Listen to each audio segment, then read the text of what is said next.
A very good morning, class.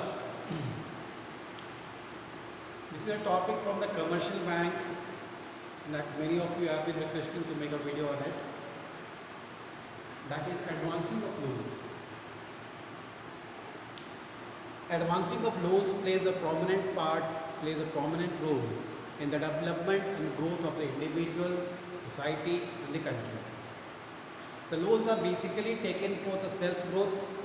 You can say the development of the individual, or the loans are taken for the development of business cycle, for the purchase of goods, be it in the form of vehicle loans, be it in the form of home loans.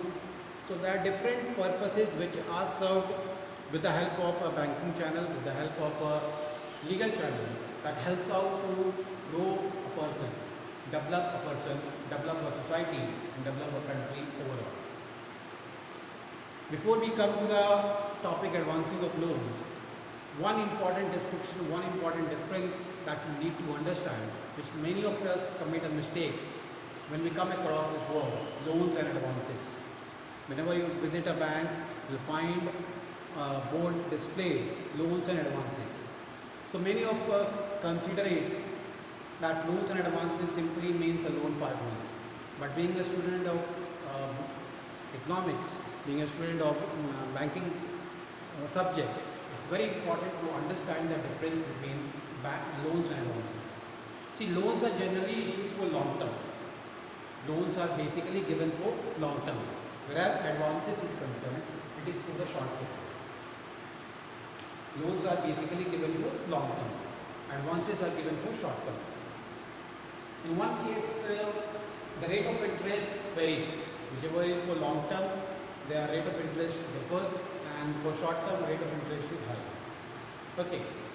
For the loans part, the rate of interest is generally small, generally less compared to what is for advances.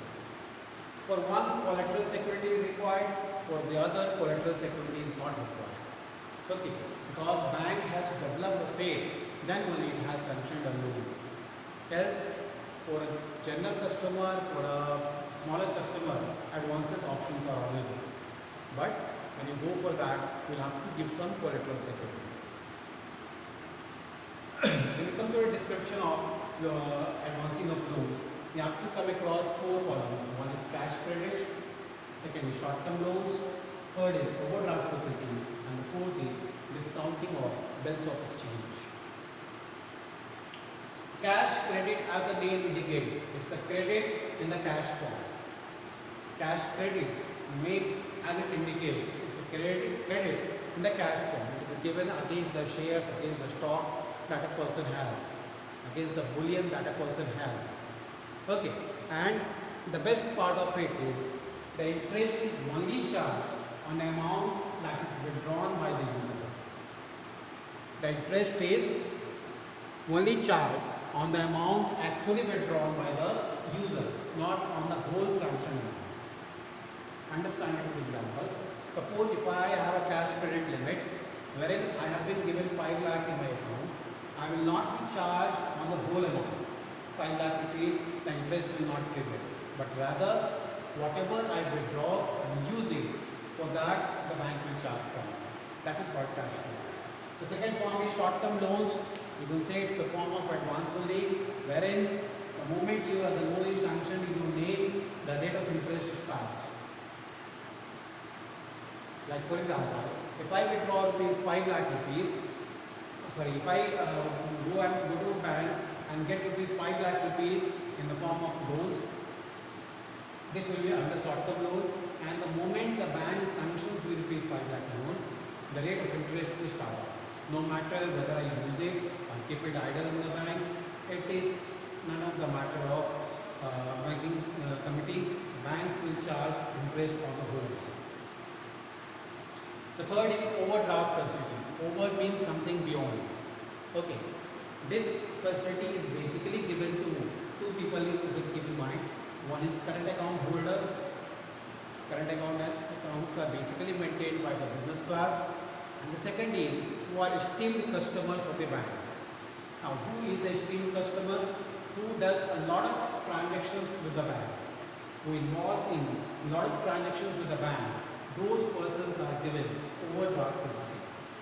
Now, overdraft facility means whatever is there in your account, you can withdraw much more than that. There will be a limit fixed by bank. For example, at present in your current account, 10 lakh rupees is there. At present in your current account, this facility is basically given to the current account holder, means to the business task holder. Okay, whose goodwill in the goodwill with the bank is very good, they are given this facility. So suppose you in your account 10 lakh rupees is there, and every day you do a lot of transactions with the bank. Okay, with the help of bank, then the bank gives you a limit or it gives you an overdraft facility of, let's say suppose 10 lakh rupees extra. That means in your account you have your own 10 lakh and 10 lakh surplus is given by the bank. So you can say that in your account the total fund that is there in your account is 20 lakh rupees. So that is overdraft facility. It's not given to everyone. Those who are very esteemed customer of the banks, those who have a very goodwill with the bank, those whose credit history is very good with the bank, whose civil record is very good with the bank, they are basically the esteemed customers of the bank. And lastly, discounting of bills of exchange. See, bills of exchange is basically used when the transaction or when the exchange of goods takes place between two different entities. For example, if entity A or the business A has a branch in or has an office in, has a godown in, let's say Jharkhand, and entity B has an office in Kolkata. Okay, these both entities are in exchange or they do a lot of transaction between each other. Okay, sometimes when a heavy transaction is there, when a big lot has to be brought in, their fate even shakes. For example, if good A or you can say organization A,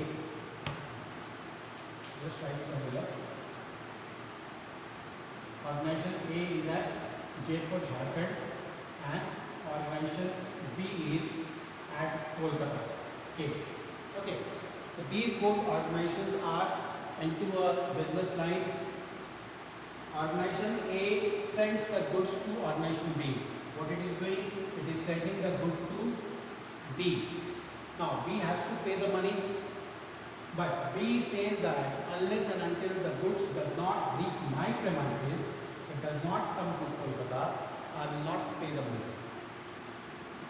Organization A imports or you can say it transports the goods to organization B. The moment it is released from organization A and it is on in the process to reach to B, both the parties are at stake. He has released the goods but has not received the money. Here he has not received the goods but he is forced to pay the money. So in this case, bank stands in between. Bank comes in between. Bank says that whatever time it takes for good to travel from A to B, it will exchange the bill. What it will do? Suppose organization A sends a goods to organization B of rupees, let's say 2,50,000. 2,50,000 bill is sent by A to B. So what it does, both of them on a mutual agreement hire a bank who will stand in between. Bank will come in between. What will bank do? The moment good is released to organization B, organization A will give the bill to bank. Bank will pay off rupees 2,50,000 to organization A. The moment good reaches to organization B, and when the goods are checked on, everything was according to the order, then the payment will be made to the bank by organization B. So what was there? The gap between the releasing of goods and the payment is fulfilled over here. So who releases the stress? It is the bank which releases the stress by standing in between. So what it does? It exchanges the bill and makes the payment. And for that purpose, bank charges a nominal rate of interest from both the parties. It's not from one case, it's not from one end. From both the ends, it charges an amount. Like for example, 2,50,000 was to be paid to A. What it will do? It will pay 2,48,500. 1,500 bank will give it to itself as a interest 2,50,000 to bank, it will pay 2,51,500, 1,500 extra because in between bank and store. So this is exchange of bill with the mutual agreement of a bank. So that is what the organization B does, or the bank does. It becomes a helping hand to both the organizations. Now discounting of bills of exchange here means sometimes the bank gives a discounted rate. That is, on a general way, 1,500 would have been from each side, from A and from B. But what it does, it gives a 500 rupee discount. Okay, you pay me by this time, I'll give you a discount of 500. Okay, if you settle my account within so and so date, I'll give a discount of 500. So this is what called discounting of bills of exchange. So with this we come to the end of the topic, advancing of loans. Okay, so you need to just read this, learn this. It's important from the examination point of view. And today we already began with the central bank. I gave you a brief introduction about central bank. What is a central bank? How does it function? What are the various ways on the recommendation of which the central bank was formed? All these things I'll repeat it in the next class.